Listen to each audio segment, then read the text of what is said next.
Higher Election Committee, the HEC, starts on Sunday receiving medical reports for parliamentary election candidates.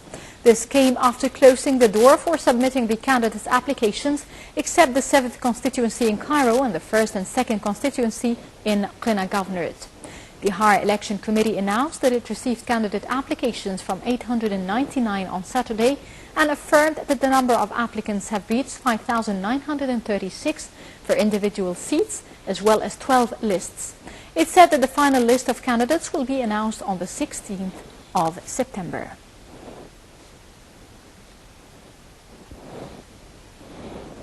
For the 6th consecutive day since the beginning of the Martyrs' Right operation in North Sinai, military spokesman Brigadier Mohammed Samir said that 64 terrorists have been killed and 22 others arrested in the operation being carried out by army and police forces.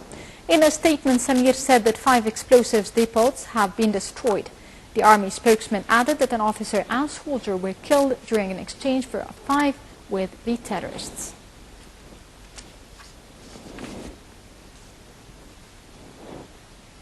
Now moving on to Yemen, the country's exiled government said on Sunday it would no longer attend UN-mediated peace talks with the Houthi militia. Loyalists of President Abdurrabbu Mansour Hadi have been battling the Iran-allied militia across the country since late March, when the group forced him and his administration to flee to Saudi Arabia. Meanwhile, on Saturday night, a suspected U.S. drone strike 5 Al-Qaeda fighters gathered inside a military base outside the eastern coastal city of Mukalla. The group has partly controlled Mukalla since the army withdrew from the area in April. The Houthis took control of the capital Sana'a in September 2014.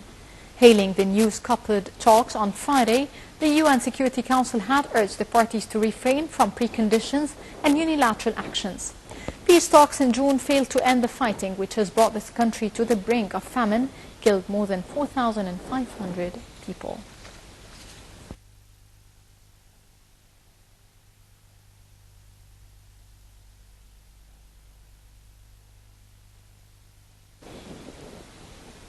Finally, the Arab League has convened on Sunday ahead of the 144th round of its council.